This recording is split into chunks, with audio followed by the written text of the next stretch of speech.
Hello and welcome. I'm excited to share this presentation with you as part of my preparation for the Master Sommelier exam. Whether you're studying for your own wine journey, a curious enthusiast, or just here to explore, I hope you'll find value in what we cover today. This video is part 1 of 2, and we will be exploring Chile, uncovering the unique characteristics and stories behind its wines.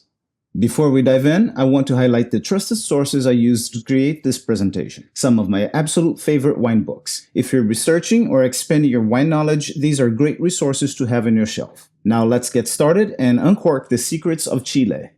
Chile is the second largest wine producer in South America, exporting more wine than it consumes domestically, with an average consumption of about 5 gallons per capita. The United States stands at its top export market. The story of Chilean wine begins with the arrival of Vitis vinifera, brought by Spanish invaders during the colonial era. Peru was the first South American country to receive European vines, planted in 1551 by Don Francisco de Aguirre. From there, vines rapidly spread southward following Spanish expansion. Copiapó was annexed as a Spanish possession in 1540, Santiago was founded in 1541, and Concepción in 1550. Catholic missionaries played a key role in this movement, introducing the mission grape first to Chile, then to Argentina. And while wine was initially produced to fulfill liturgical needs, it quickly evolved into an economic commodity as demand and production grew. In 1595, King Philip II of Spain issued a ban on planting new vineyards in the New World, a decree largely ignored both by Chile and Peru. Centuries later, in 1830, French naturalist Claudio Gay began building a botanical bank in Chile, collecting exotic specimens, including a significant number of Vitis vinifera cuttings. This inadvertently safeguarded many vine varieties from the devastating effects of phylloxera and powdery mildew, which ravaged vineyards elsewhere, helping Chile remain one of the few wine-producing countries in the world free from phylloxera to this day. Despite this advantage, the wine industry suffered in the mid-70s and 80s during General Augusto Pinochet's dictatorship, when heavy taxation and a focus on low-quality bulk production led to a sharp decline and the uprooting of many vineyards. Following the end of Pinochet's rule in 1990, substantial international investment and partnerships poured into the country. These brought modern vineyard practices, cutting-edge cellar technology, and renewed global interest, transforming Chile's wine production from quantity-driven for domestic markets to a quality-focused industry aimed at exports.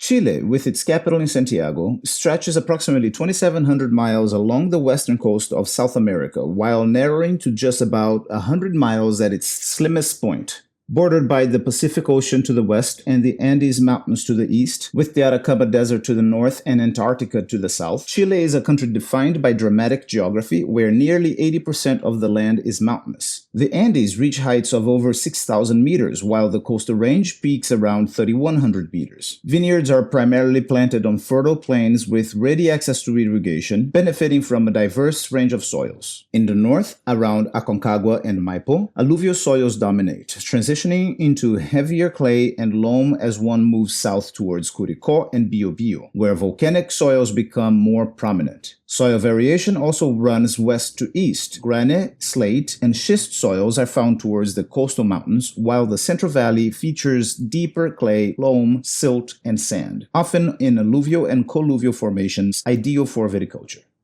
While vineyards can be found as far north as 23 degrees south and as far south as 46 degrees south, most of Chile's wine production is concentrated between 32 and 38 degrees south. This latitudinal range includes key wine regions such as Aconcagua, which is in line with Austria's Swan Valley, Maipo Valley, in line with Stellenbosch and Margaret River, and Cachapoal, in line with Barossa Valley. If folded into the Northern Hemisphere, these areas would correspond to regions like Los Angeles, Morocco, and Lebanon. Chile's climate is predominantly Mediterranean, with long, dry summers and rainfall limited to the winter months. It is heavily moderated by the cooling influence of the Pacific Ocean, the cold Peru Current, and the towering Andes Mountains, all of which create ideal conditions for growing high-quality grapes.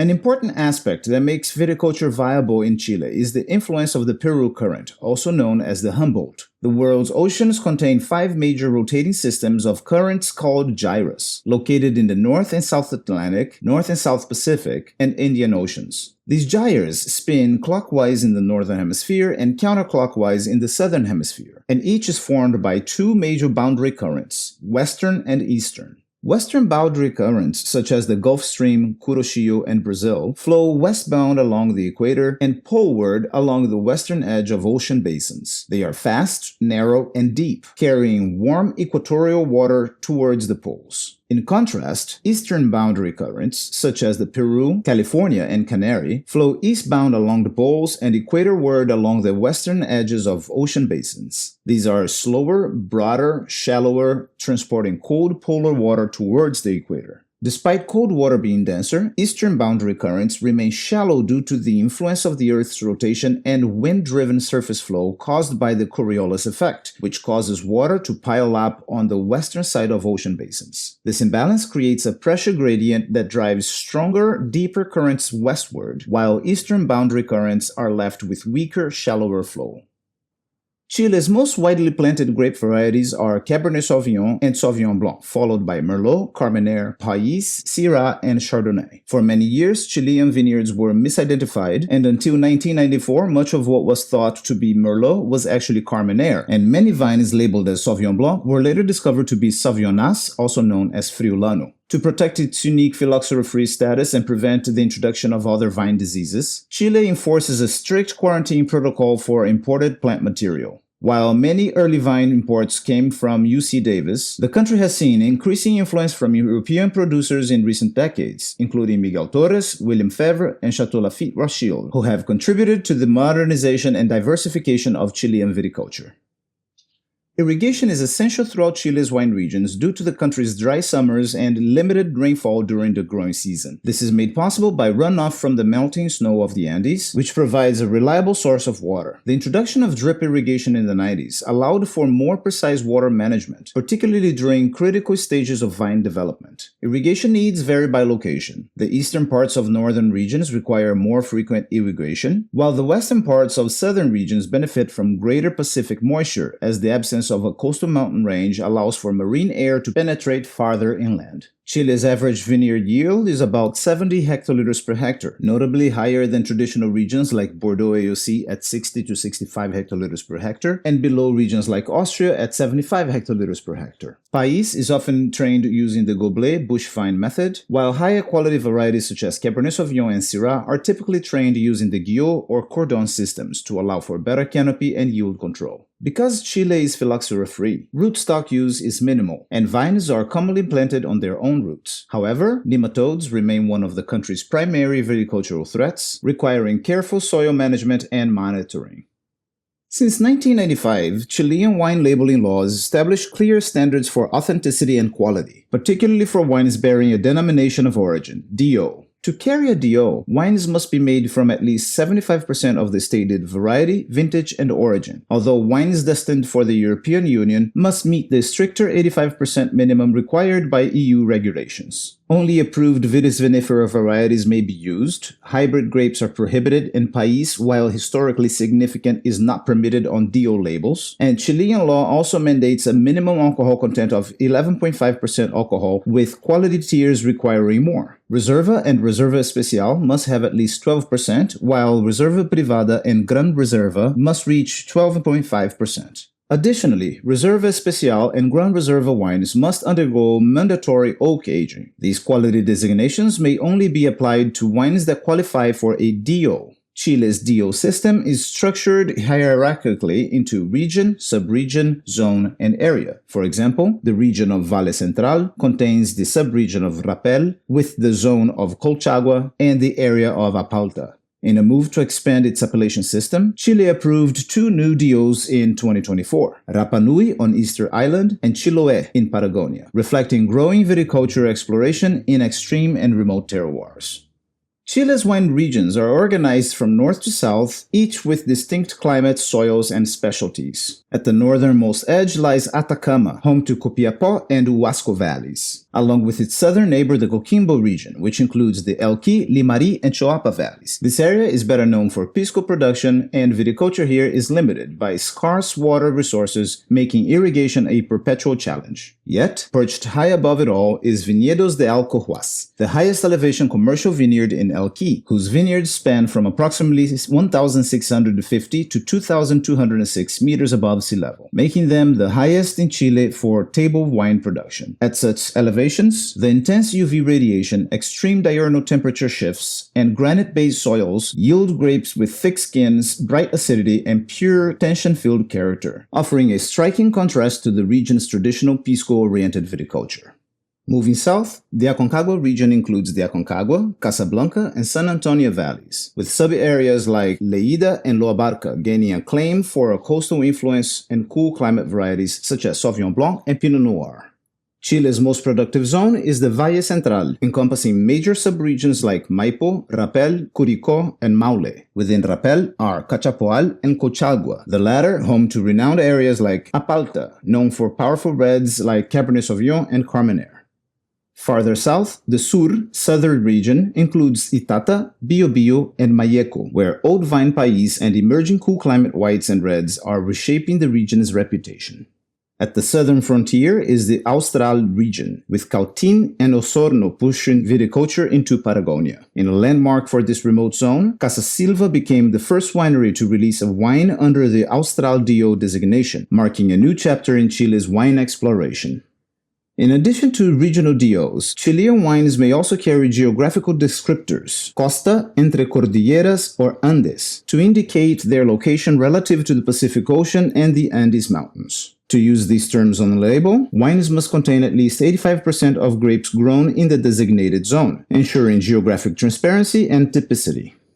Another indication is Secano Interior, a designation for traditional dry-farmed wines made from heritage varieties such as País, Moscatel de Alejandría, Cariñán, and Cinsault, grown in the non-irrigated interior hills of Curicó, Maule, Itata, and Biobío. These wines reflect Chile's deeply rooted viticultural heritage and are often produced from old vines using low-intervention methods. Pipeño, the region's traditional wine, is made primarily from País, often blended with Cinsault and crafted with native yeast, minimal intervention, and aged in old Raulí wood or cement. Light, fresh, and unfiltered, Pipeño was once diminished as a rustic table wine, but has found new life among natural wine producers in Itata and Maule.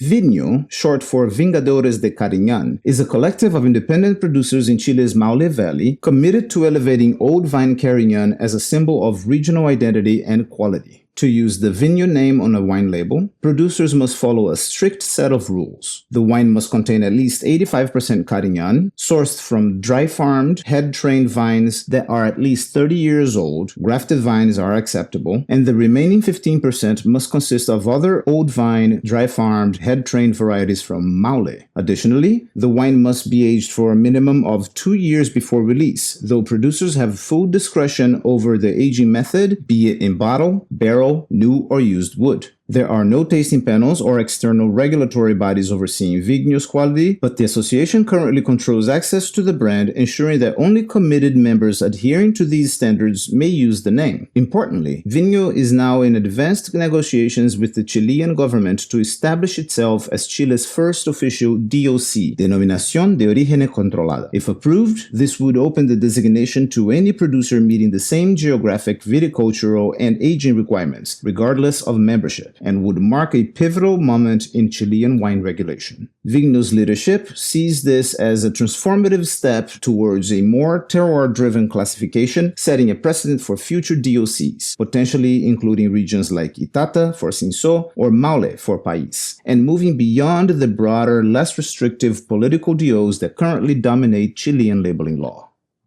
MOVI stands for Movimiento de Viñateros Independientes, the movement of independent winemakers. It was founded in 2009 as a way for small, hands-on producers to band together in a wine industry that is largely dominated by big companies. MOVI members come from all over Chile, working with any grape variety and wine style. What unites them isn't what they make, it is how they make it. To join, a winery has to be truly small-scale and independent. Most members produce somewhere between 400 800 and 8,000 cases a year. The winemaker or owner must be personally involved in both the vineyard work and the cellar work. There are no restrictions on grape varieties or styles. That creative freedom is a core part of Movi's philosophy. Their goal is to promote artisanal winemaking in Chile, help members share resources, and give these small producers a stronger voice in the marketplace. Finally, a word on Chile's national spirit, Pisco, which takes its name from Piscu, meaning flying bird in the Incan language Quechua. It is produced in northern Chile, primarily around La Serena in Elqui and Limarí Valley in the Coquimbo region. First protected by a denomination of origin DO in 1931, Pisco was the first alcoholic beverage in Chile to receive this status. Pisco is made by distilling wine from predominantly muscatel grapes using copper stills and then aged for 4 months to a year in chestnut or oak casks. It is known for its intensely aromatic profile, with notes of prune, plum, bitter almond, and vanilla. Approximately 15,000 acres of vineyard land are dedicated to Pisco production, with Muscatel de Alejandría, Torrontel, a cross between Mission and Muscat de Alexandria, and Pedro Jimenez as authorized grapes. There are 4 quality grades rated by ABV: Selección at 30%, Especial 35%, Reservado 40%, and Gran Pisco 43%. This concludes part 1 of 2. On the next video, we will explore some of Chile's most important sub-regions as well as wine profiles and vintages. Until then, I'd love to hear from you. Have you ever visited Chile? What's your favorite wine or producer from here? Let's keep this conversation flowing. Drop a comment below. I'd love to hear your thoughts and experiences. Thank you so much for sticking around. If you found this helpful, entertaining, or inspiring, please consider subscribing to my YouTube channel or following me on Instagram. I'm aiming to share a new presentation every week, so stay tuned for more wine adventures. Cheers, and until next time.